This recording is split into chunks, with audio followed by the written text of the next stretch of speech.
जो dimensional formulas की application हम लोगों ने पढ़ी है उनकी क्या लिमिटेशंस है। ठीक है, सबसे पहला पॉइंट तो हमारा ये होगा कि लिमिटेशंस ऑफ डायमेंशनल फॉर्मूला या dimensional analysis. Limitation of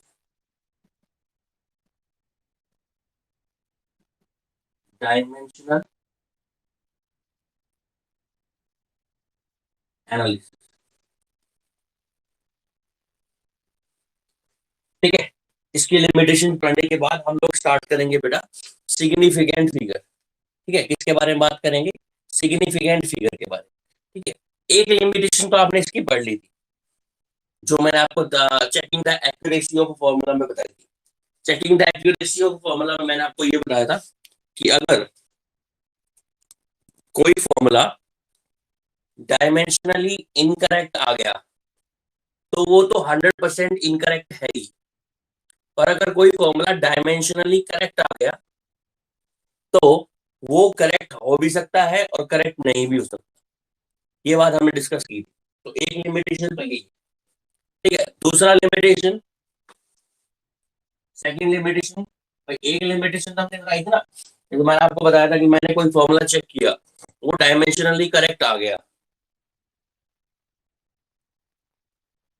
Arnav Arnav बोल रहा है वीडियो क्लियर नहीं है। क्या बाकी बच्चों को वीडियो क्लियर नहीं आ रही? एक बार बताना।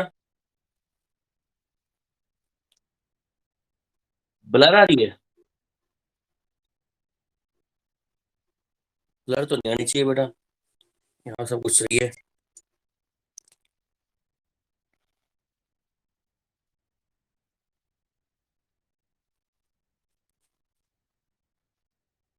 आदित्य, जानवी, खुशी, आर्यन, बताना बेटा एक बार।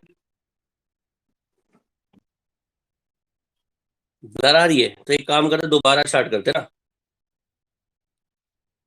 एक बार दोबारा लाइव आता हूँ, रुको। पूछेगा ये आपसे और ये क्वेश्चन आपको मिलेगा भी। और लिमिटेशंस क्या, डायमेंशन फॉर्मूला की यही लिमिटेशन है नंबर वन, कि अगर हम किसी फॉर्मूला को डायमेंशनली करेक्ट करते हैं, पहली लिमिटेशन, तो वो करेक्ट हो भी सकता है और नहीं भी। डायमेंशन फॉर्मूला आपको 100% एक्यूरेसी नहीं देता कि कोई फॉर्मूला आपने जो चेक किया है वो करेक्ट है या फिर नहीं। हाँ, अगर अगर आपने उसको इनकरेक्ट कर दिया, डायमेंशनली इनकरेक्ट कर दिया, आपका एलएचएस बराबर आरएचएस नहीं आया, तो डेफिनेटली वो फॉर्मूला गलत है। फर्स्ट लिमिटेशन ये। सेकंड लिमिटेशन, जैसे मान लो हम लोग ने काइनेटिक एनर्जी का फॉर्मूला पढ़ा था, उसकी वैल्यू थी हाफ एम वी स्क्वायर। ये वैल्यू थी। ठीक है, ये हमारे पास कांस्टेंट था 1/2। और ऐसे हमने बहुत सारे फॉर्मूलाज पढ़े थे, जैसे मान लो हमने डेरिवेशन ऑफ फॉर्मूला किया था, उसका डेरिवेशन किया था हमने सेंट्रीपिटल फोर्स का, हमने टाइम पे कैलकुलेशन किया था, है ना, डेरिवेशन किया था। तो उन डेरिवेशंस के अंदर जो कांस्टेंट आते थे, उन कांस्टेंट की वैल्यू हमको एक्सपेरिमेंटली कैलकुलेट करनी पड़ती। उन कांस्टेंट की वैल्यू ये डायमेंशन फॉर्मूला कैलकुलेट नहीं करता था। तो डायमेंशनल फॉर्मूलाज की हेल्प से हम लोग क्या कैलकुलेट नहीं कर सकते, है ना, इट कैन नॉट कैलकुलेट या इट कुड नॉट कैलकुलेट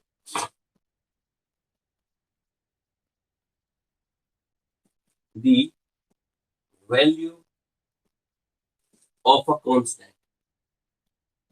किसी कांस्टेंट की वैल्यू को कैलकुलेट नहीं करता है। कौन कैलकुलेट नहीं करता बेटा? डायमेंशनल फॉर्मूला कैलकुलेट नहीं करता। ये बात समझ में आई? ठीक है, दूसरी लिमिटेशन कंप्लीट। तीसरी लिमिटेशन क्या है? देखो, अभी तक आपने जो डायमेंशन फॉर्मूला कैलकुलेट किया है, या फिर मान लो derivation of a formula calculate किया है, हम सेंट्रीपिटल फोर्स की बात करते हैं, आपने वो कैलकुलेट किया हुआ है, या फिर टाइम पीरियड की बात कर सकते हैं, वो भी आपने कैलकुलेट किया। सेंट्रीपिटल फोर्स मास पे डिपेंड कर रहा था, वेलोसिटी पे डिपेंड कर रहा था, और डिपेंड कर रहा था एक्सेलरेशन, सॉरी, मास, वेलोसिटी और रेडियस पर। तीन क्वांटिटी पे डिपेंड कर रहा था। अगर ये क्वांटिटी चार हो जाए, कोई ऐसा फॉर्मूला जो तीन से ज्यादा चार क्वांटिटीज पर डिपेंड करता है, उन फॉर्मूले का डेरिवेशन पॉसिबल नहीं है, किस एनालिसिस में, डायमेंशनल एनालिसिस। ठीक है, कौन सा पॉसिबल नहीं है? It is impossible to calculate the dimensional formula of a quantity, of a physical quantity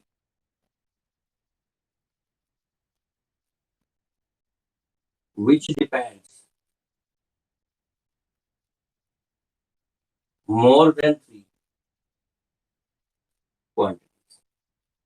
ऐसी फिजिकल क्वांटिटी जो तीन से ज्यादा फिजिकल क्वांटिटीज पर डिपेंड करती हो, ठीक है, उन फिजिकल क्वांटिटीज का डायमेंशन फॉर्मूला आप कैलकुलेट नहीं कर सकते। उस वाले केस में हम करते क्या है, उस वाले केस में हम चौथी जो क्वांटिटी हमारे पास आती है, उस क्वांटिटी को किसी भी एक के साथ इंक्लूड कर लेते हैं। जैसे चौथी क्वांटिटी मान लो हमारे पास लेंथ आ गई, तो हम लेते हैं मास पर यूनिट लेंथ, ऐसा ले लेते हैं, या फिर टाइम पर यूनिट लेंथ, ऐसा कुछ ले लेते हैं। ठीक है, मतलब तीन ही क्वांटिटी हमारे पास होंगी, तो ही हम किसी फॉर्मूले का या फिर किसी भी क्वांटिटी का डेरिवेशन कर सकते हैं, किसी भी क्वांटिटी का एक वो ड्राइव कर सकते हैं फॉर्मूला। ठीक है, तो ये तीन लिमिटेशन थी, जो इंपॉर्टेंट लिमिटेशन थी वो मैंने आपको बता दी। इन लिमिटेशन को याद रखना। पहली लिमिटेशन, भाई किसी फॉर्मूले को आप लोगों ने ड्राइव कर दिया, डायमेंशनली ड्राइव कर दिया, तो वो करेक्ट हो भी सकता है और नहीं भी। दूसरी लिमिटेशन, कि अगर हमने किसी फॉर्मूले में जो कांस्टेंट आ रहा है, उस कांस्टेंट की वैल्यू डायमेंशन फॉर्मूले से हम कैलकुलेट नहीं कर सकते। तीसरी, कि अगर कोई क्वांटिटी तीन क्वांटिटी पर डिपेंड करती है, मतलब तीन से ज्यादा क्वांटिटी पर डिपेंड करती है, तो उस क्वांटिटी का हम डेरिवेशन नहीं कर सकते। किसकी हेल्प से? डायमेंशनल और फॉर्मूलाज की हेल्प से। ठीक है, तो ये बात हमारे पास लिमिटेशन होगी of the limitation of what, limitation of dimensional formula. अब हम बात करते हैं बेटा किसकी? Significant figure.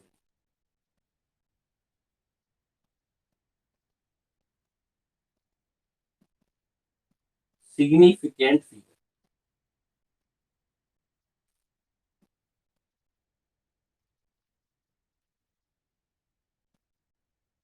ठीक है। देखो मैं आपको ना थोड़ा सा रिवर्स ऑर्डर में समझाऊंगा सिग्निफिकेंट फिगर। रिवर्स ऑर्डर में समझाने का रीजन क्या है? उसका रीजन ये है कि अगर आप रिवर्स ऑर्डर में समझोगे तो बहुत ही आसान तरीके से और बहुत ही मीनिंगफुल तरीके से आप समझ पाओगे सिग्निफिकेंट फिगर। क्यों रिवर्स ऑर्डर में समझा रहा हूँ, बता देता हूँ। रिवर्स ऑर्डर का मतलब ये है, पहले मैं आपको सिंपली सिग्निफिकेंट फिगर का नॉलेज दूंगा कि होता क्या है। सिंपल, बहुत ही सिंपल, ज्यादा डिटेल में नहीं जाएंगे। फिर उसके बाद हम लोग सिग्निफिकेंट फिगर को कैलकुलेट करने के रूल्स पढ़ेंगे। ठीक है, और रूल्स को पढ़ने के बाद हम लोग एक्चुअल में समझेंगे कि कौन सी सिग्निफिकेंट फिगर होती है और कौन सी नहीं। किन नंबर्स को सिग्निफिकेंट फिगर बोला गया है और किन नंबर्स को सिग्निफिकेंट फिगर नहीं बोला गया, ये हम चीज एक्चुअल में समझेंगे। ठीक है बेटा, तो स्टार्ट करते हैं। सबसे पहले मैं बात करता हूँ, मान लो आपने कोई मेजरमेंट किया, आपके पास एक वायर है, एक रोड है, उस रोड की लेंथ है, सपोज करो आपके पास बेटा एक रोड है,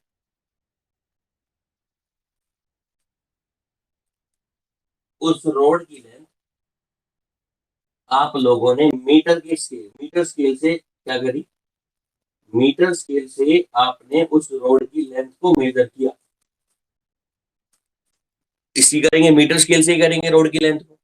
मान लेते हैं ये रोड मीटर स्केल से कैलकुलेट करने के बाद इसकी लेंथ आई 6 मीटर, 6.37, 6.37 मीटर। ठीक है, कितनी आगे बेटा? 6.37 मीटर। ये इस रोड की लेंथ है जो कि हमने मीटर स्केल से मेजर की है। बहुत ही आसान तरीके से आपको समझ में आएगा कौन सी फिगर्स, फिगर्स का मतलब डिजिट्स की बात कर रहा है, और सिग्निफिकेंट का मतलब जो इम्पोर्टेंट है ना, नाम से समझ में आ रहा है, इम्पोर्टेंट डिजिट्स, इम्पोर्टेंट डिजिट्स। ठीक है, नाम से समझ में आ रहा है, पर देखो ध्यान से, आपने ये कैलकुलेशन करी, ये हमारे पास 6.37 एक रोड की लेंथ आ गई। इसमें दो क्वांटिटीज प्रेजेंट है, इस मेजरमेंट में दो क्वांटिटीज हैं, दो वैल्यूज हैं। एक तो वैल्यू है आपके पास सर्टेन वैल्यू, सर्टेन वैल्यू, और इसी के अंदर एक आपके पास है कैसी वैल्यू बेटा, अनसर्टेन वैल्यू। कौन सी वैल्यू सर्टेन है और कौन सी वैल्यू अनसर्टेन है, जिनके बारे में हम कंफर्म है कि ये तो भाई होगी ही होगी, वो तो वैल्यू कौन सी होगी बेटा, हमारे पास सर्टेन वैल्यू। और जिनके बारे में हम कंफर्म नहीं है, जिनमें हमारे को अभी भी लगता है कि we are in doubtful, we are in doubt, then you can say that this quantity या दिस मेजरमेंट इज अनसर्टेन। अब देखो, आपने रोड की लेंथ को मेजर किया मीटर के स्केल से, तो 6 तो वहां पर लिखा ही होगा, 6 से थोड़ा सा आगे गए आप, तो 6 जो है वो आपके पास कैसी क्वांटिटी, 6 आपके पास कैसी वैल्यू है बेटा, सर्टेन वैल्यू, क्योंकि 6 आपका फिक्स है, इसमें आपको कोई डाउट नहीं होना चाहिए। 3 भी जो है वो भी आपका फिक्स होगा, 6.3 जो पहुंचेंगे हम, 37 सेंटीमीटर की बात कर रहे हैं, है ना, 3 और पर पहुंचेंगे, वो भी हमारे पास कैसा है, फिक्स वैल्यू। पर जो ये 7 है, 7 लास्ट वाला, है ना, क्या पता वो एग्जैक्ट लास्ट 7 पर रुकी हो, लास्ट 7 वाली जो डिजिट उस पर रुकी हो, या 7 से स्लाइटली थोड़ा सा आगे हो, या 7 से स्लाइटली थोड़ा सा पीछे हो। तो जो 7 वाली डिजिट है लास्ट वाली, ये वाली डिजिट हमारे पास क्या होती है, अनसर्टेन वैल्यू। ये बात समझ में आई? तो याद रखना, कोई भी मेजरमेंट होगा उसमें कुछ सर्टेन वैल्यूज होगी और कुछ हमारे पास कैसी होगी बेटा, अनसर्टेन वैल्यूज होगी। इन्हीं सर्टेन वैल्यूज में से, सॉरी, इन्हीं अनसर्टेन वैल्यू में से कुछ वैल्यूज या कुछ डिजिट्स ऐसे होते हैं जो कैलकुलेशन के टाइम इंपॉर्टेंट नहीं होते, जिनका कोई इंपॉर्टेंस नहीं होता। अगर उनको हम ध्यान में रखें तो भी ठीक, और अगर उनको हम ध्यान में ना रखें तो भी ठीक। ऐसे फिगर्स को, ठीक है, जिन, मतलब देखो, हमने एक बेहतर बार दोबारा से स्टार्ट करते हैं, आपको समझ में आ रहा होगा मेरी बात, दोबारा स्टार्ट करते हैं। हमने किसी भी चीज को मेजरमेंट किया, लेंथ को मेजर किया, मास को मेजर किया, टेम्परेचर को, इलेक्ट्रिक करंट को, किसी का भी मेजरमेंट हम लोगों ने किया। मेजरमेंट करने के बाद हम लोगों ने नोटिस किया कि इसके अंदर ये तो वैल्यू सर्टेन है और ये वैल्यू अनसर्टेन है, ठीक है। अब सर्टेन वैल्यू तो हमारे लिए इंपॉर्टेंट है ही, अनसर्टेन वैल्यूज के अंदर कुछ डिजिट्स ऐसी होती है जो हमारे लिए इंपॉर्टेंट नहीं होती, और कुछ डिजिट्स ऐसी होती है जो हमारे लिए इंपॉर्टेंट होती है। जो डिजिट्स हमारे कैलकुलेशन के लिए, हमारे लिए तो देखो सारी इंपॉर्टेंट है, पर कैलकुलेशन पार्ट में कुछ इंपॉर्टेंट होती है, कुछ नहीं। जो डिजिट्स कैलकुलेशन पार्ट में इंपॉर्टेंट होती हैं, कैलकुलेशन पार्ट में क्या होती है, इंपॉर्टेंट होती है, उन्हें तो बोलते हैं सिग्निफिकेंट फिगर। और जो कैलकुलेशन पार्ट में इंपॉर्टेंट नहीं होती, उन्हें बोलते हैं नॉन सिग्निफिकेंट फिगर। मैं आपको फिर कंफर्म करा रहा हूं, ये जो डेफिनेशन है ये एग्जैक्ट 100% एक्यूरेट नहीं है, इसका एग्जैक्ट मीनिंग आपको इनके रूल्स पढ़ने के बाद बताऊंगा। यहां तक बात क्लियर है? ठीक है, तो हम बता रहे हैं, तो सिग्निफिकेंट फिगर, देखो आपको पता है कोई भी सिग्निफिकेंट फिगर पढ़ाएगा ना बेटा, तो सीधी सीधी बात बोलेगा कि भाई मेजरमेंट में जो डिजिट्स इंपॉर्टेंट होती हैं वो सिग्निफिकेंट होती हैं, और जो डिजिट इंपॉर्टेंट नहीं होती वो सिग्निफिकेंट फिगर नहीं होती। ये बात आपको बोली जाएगी, ठीक है। पर इसके अंदर भी एक बहुत बड़ी डिटेल है, और वो डिटेल हम लोग, आपने पहले सिग्निफिकेंट फिगर पढ़ा हुआ ना बेटा, उसमें क्या पढ़ा था आपने सिग्निफिकेंट फिगर? हाँ, मैंने ये बोला कि कुछ फिगर्स जो इंपॉर्टेंट होती है कैलकुलेशन में वो सिग्निफिकेंट फिगर होती है, और जो कैलकुलेशन में नहीं होती वो क्या होती है, नॉन सिग्निफिकेंट फिगर। यही होता है ना। पर यार, एक माइंड मेरा तो ये कहता है कि हम जब किसी चीज को मेजर कर रहे हैं तो मेरे लिए तो सारी डिजिट इंपॉर्टेंट होगी, है ना। आपने किसी चीज को मेजर किया, आपके लिए तो सारी डिजिट इंपॉर्टेंट होनी चाहिए। कोई ऐसी डिजिट थोड़ी हो सकती है जो इंपॉर्टेंट ना हो, मेरे को लगता नहीं ऐसी कोई डिजिट हो। पर फिर भी कुछ केसेस ऐसे होते हैं जहां पर हमारे को कोई फर्क नहीं पड़ता इस डिजिट में क्या है आगे या पीछे इसके क्या है, उन डिजिट्स को हम नॉन सिग्निफिकेंट फिगर बोल देते हैं। इसका मैं आपको इनके रूल्स पढ़ाने के बाद एग्जांपल दूंगा, उस एग्जाम्पल से आपको क्लियर होगा, क्योंकि रूल्स पता होगा तो एग्जाम्पल भी आपको समझ में आएगा। ठीक है, तो सबसे पहले बात करते हैं सिग्निफिकेंट फिगर के रूल्स की। ठीक है, rules for a significant figure. मैं एक एक रूल आपको बता रहा हूँ और एक एक रूल से आप समझते चलना। ठीक है, कुछ रूल्स आपने पढ़े भी होंगे केमिस्ट्री में, आपको सर ने पढ़ाए होंगे, अदरवाइज नहीं पढ़ाए तो मैं करा ही रहा हूँ आपको। देखो, जितने भी रूल्स कंप्लीट होते हैं हमारे पास, जितना टाइम हो उतने हम टाइम करेंगे। रूल्स के साथ साथ हमको आपकी एग्जाम्पल भी दिख जाएंगे। सबसे पहला रूल क्या है? सबसे पहला रूल ये है कि जितनी भी नॉन जीरो डिजिट्स है, नॉन जीरो का मतलब जो जीरो नहीं है, 1 2 3 4 5 6 7 8 9, जितनी भी नॉन जीरो डिजिट्स है सारी की सारी कैसी होती है बेटा? Significant figure. All non zero digits are significant figure. Non zero का मतलब बेटा जो जीरो नहीं है। ठीक है, आप कोई कैलकुलेशन कर रहे हो, उसमें जितनी भी नॉन जीरो डिजिट्स आ जाए ना, तो समझ लेना कि वो सिग्निफिकेंट फिगर है। ठीक है, क्या होगा? All, first rule, all non zero digits are significant figure. इसका मतलब ये नहीं है कि जीरो सिग्निफिकेंट फिगर है ही नहीं, जीरो के बारे में बाद में बात करेंगे, पर फिलहाल पहले मैंने बताया कि जितनी भी जीरो से अपार्ट डिजिट्स हैं वो सब कैसी है? All non zero digits are significant figure. Non zero कौन सी होंगी बेटा? 1 2 3 4 5 6 7 और 8, ये सारी हमारी कैसी सिग्निफिकेंट फिगर है बेटा? Non zero significant figure. For example, हमारे पास एक कैलकुलेशन है, उस कैलकुलेशन में हम लिख रहे हैं 13.73, ये लिख दिया। तो 1373, इसमें 4 डिजिट्स है और चारों की चारों कैसी है? नॉन जीरो है। तो इसमें कितने सिग्निफिकेंट फिगर होंगे बेटा? 4 सिग्निफिकेंट, 4 सिग्निफिकेंट। तो रूल नंबर फर्स्ट समझ में आया आपको। अब बात करते हैं rule number second. Rule number first easy है, सेकंड भी इजी है, थर्ड फोर्थ में थोड़ा सा आपको ब्रेन यूज करना है, बाकी वो भी इजी है, बाकी फिफ्थ सिक्स तो और भी आसान है। ठीक है, 5 6 रूल है इसके, वो हम बात करते हैं। नंबर 1, तो ये हो गया। नंबर 2 रूल, देखो अब बात करते हैं जीरो की। नॉन जीरो तो हो गया, अब बात करेंगे किसकी बेटा? जीरो की। जितनी भी जीरो आती है नॉन जीरो के बीच में, इधर नॉन जीरो है, इधर नॉन जीरो है, इनके बीच में जीरो आ गई, जितनी भी जीरोज हैं between the two non zero digits, सारी सिग्निफिकेंट फिगर होती है ना, सारी significant figure. Rule number second, all zero between two non zero digit are significant figure.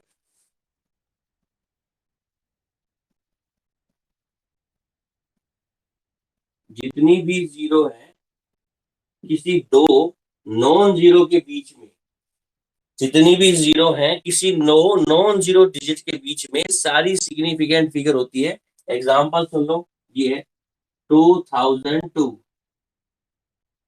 इसमें देखो कितनी जीरो आ रही है? 3, पर ये दो नॉन जीरो के बीच में, तो कितनी सिग्निफिकेंट फिगर? 1 2 3 4 5, कितनी सिग्निफिकेंट फिगर आ रहा है इसके अंदर? 5। और देखो 1.0004 5, इसमें कितनी सिग्निफिकेंट फिगर है? देखो ध्यान से, तो 1 4, इसके बीच में कितनी आ रही है? 3 3 जीरो आ रही है, पर ये दो किसके बीच में? नॉन जीरो के बीच में। तो 1 2 3 4 5 और 6, इसमें कितनी सिग्निफिकेंट फिगर है बेटा? बताओ, रूल नंबर सेकंड समझ में आया? बताइए, रूल नंबर सेकंड समझ में आया है? सुनो,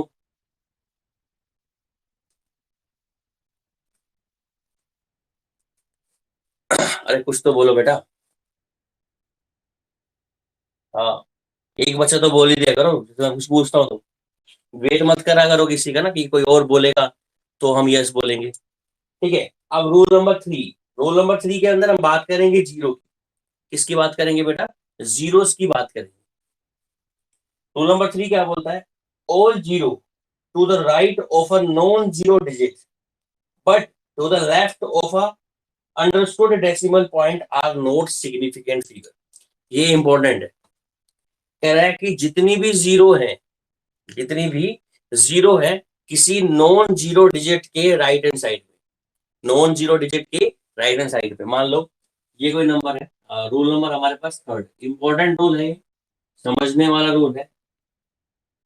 ठीक है, इस रूल को समझाने से पहले मैं आपको दो पॉइंट बताता हूँ। एक तो अंडरस्टूड डेसिमल होता है, एक होता है अंडरस्टूड का मतलब, एक होता है डेसिमल पॉइंट, डेसिमल है ना। एक तो होता है अंडरस्टूड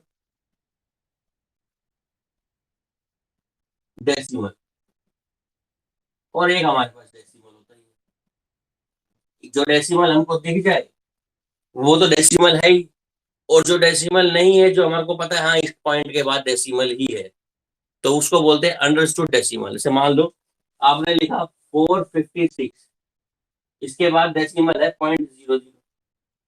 बात समझ आ रहे हो? अगर आप ऐसे लिख दो 456 और ऐसे लिख दो आप 456, इन दोनों में कुछ डिफरेंस नहीं है फिलहाल, फिलहाल नहीं, आगे जाके हो जाएगा। इन दोनों में कोई डिफरेंस नहीं है, ये भी वही कैलकुलेशन है, ये भी वही कैलकुलेशन है। ठीक है, इसमें जो डेसिमल आ रहा है वो कैसा डेसिमल आपका, इसमें डेसिमल है अंडरस्टूड, हमें पता है इसके बाद डेसिमल है, इसमें हमारे को डेसिमल दिया ही हुआ है। तो हम बात कर रहे हैं किसकी, हम उस केस की बात कर रहे हैं जिसमें कैसा डेसिमल है, अंडरस्टूड डेसिमल है, अंडरस्टूड डेसिमल। बात समझ भाई, किसकी बात कर रहे हैं बेटा, अंडरस्टूड डेसिमल की बात कर रहे हैं। हमारे पास जितनी भी जीरो है, रूल नंबर थर्ड पढ़ रहे हैं हम, हमारे पास जितनी भी जीरो है बेटा, वो सभी जीरो जो किसी नॉन जीरो डिजिट के राइट में है, किसी नॉन जीरो डिजिट के राइट में और अंडरस्टूड डेसिमल के लेफ्ट में है, अंडरस्टूड डेसिमल के लेफ्ट में। दोबारा सुनो, सभी जीरोस जो नॉन जीरो के राइट में है और अंडरस्टूड डेसिमल के लेफ्ट में है, वो सिग्निफिकेंट फिगर नहीं होती। ठीक है, तो रूल नंबर थर्ड सुनो दोबारा, इसको एग्जांपल से बता देंगे। दोबारा सुनो, पहले पहले एग्जांपल से बता देंगे, क्योंकि लिखने में मजा आएगा आपको, भी समझने में, लिखने में मजा आएगा, लिखने में मजा आएगा, समझते हुए लिखोगे फिर आप। मैं बता रहा हूं, जितनी भी जीरोस है नॉन जीरो के राइट में और अंडरस्टूड डेसिमल के लेफ्ट में, वो सिग्निफिकेंट फिगर नहीं होती। मान लो आपने ये लिखा है 4000, 4000, ठीक है। अब 4000 में देखो, 4 के राइट में कितनी जीरो है, 3, और यहाँ पर कैसा कैसा डेसिमल है, अंडरस्टूड है, तो इसके लेफ्ट में जितनी भी जीरो है वो कैसी है, नॉन सिग्निफिकेंट फिगर।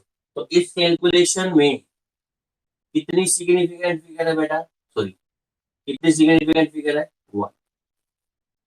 ठीक है, ये तीनों जीरो, कैसी जीरो नहीं है, ये तीनों जीरो क्या नहीं है बेटा, सिग्निफिकेंट फिगर नहीं है। इन जीरोस को बोलते हैं trailing zeros. All trailing zeros are not a significant figure. Pradeep की बुक पढ़ोगे ना, तो उसमें ट्रेलिंग लिखा हुआ है ना, और एस्टर अरोड़ा वगैरह पढ़ोगे तो उसमें आपको ऐसे मिलेगा, और आप अगर एच सी वर्मा वगैरह फॉलो कर रहे हो तो उसमें कुछ अलग तरीके से बता रखा है। चलो, तो हम बात कर रहे हैं रूल नंबर थर्ड की, और रूल नंबर थर्ड हमें क्या सिखाता है, रूल नंबर थर्ड हमें ये सिखाता है कि all zeros right to non zero digit but left to understood decimal point, left to understood decimal point are not a significant, वो सब सिग्निफिकेंट फिगर नहीं होते। ठीक है, या फिर इनको बोल सकते हैं ट्रेलिंग जीरोस। क्या बोलते हैं बेटा, trailing zeros are not significant figure. ठीक है बेटा, तो टाइम हो गया हमारा, 5-10 मिनट बाद मेरी दूसरी क्लास है, तो अभी के लिए इतना ही काफी है। आपको किसी को कुछ डाउट है तो आप पूछ सकते हो, अदरवाइज आपकी क्लास ओवर है।